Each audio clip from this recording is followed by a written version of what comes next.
Now, the pandemic we've been caught up in these last few years has not come to an end.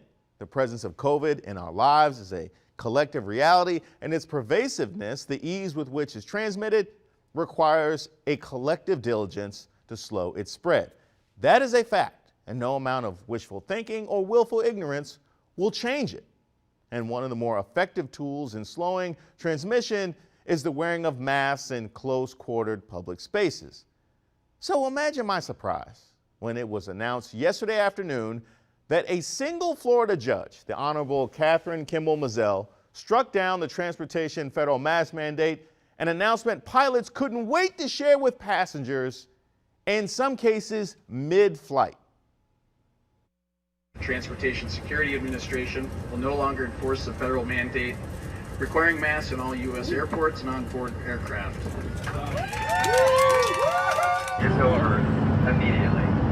Congratulations. Now, you would have thought that he was telling them the asteroid that was going to hit the Earth had been diverted at the last second and we were saved. Human life was going to go on. But no, he wasn't. He was talking about this. They were reacting to not wearing this for just a few hours, which, by the way, must have been pretty disheartening to parents traveling with unvaxxed children or immunocompromised people who bought their tickets on the promise of minimized risks, drowned in a sea of selfish ignorance. Now, this covers all public transportation, by the way. That would be planes, trains, and automobiles. So if you're a person who's wanting to stay safe but needs to get somewhere, well, you better have a car, scooter, bike, or a good pair of shoes.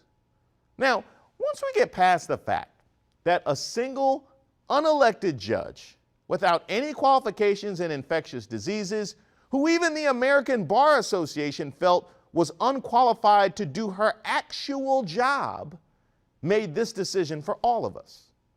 But this is personal to me, and it should be personal to you. I have immunocompromised people in my family, just like many of you. Have we now come to the point of this pandemic where we as a society just don't care about them anymore? James Baldwin once said, "I'm terrified at the moral apathy, the depth of the heart which is happening in my country." He said that over 50 years ago. And I immediately thought of it last night while I was listening to people cheering their newfound freedom. Now, I don't know if cases are going to rise. I don't know if there are going to be more hospitalizations and deaths. And you don't either. But I know that neither of us wants any of it. We've seen enough misery. Now, I don't know if throwing out a mask mandate for millions of people by a single judge is going to add to it, but I do know it's not going to help. And how do I know that? Because when it comes to COVID, I gave up on wishful thinking and willful ignorance a long time ago.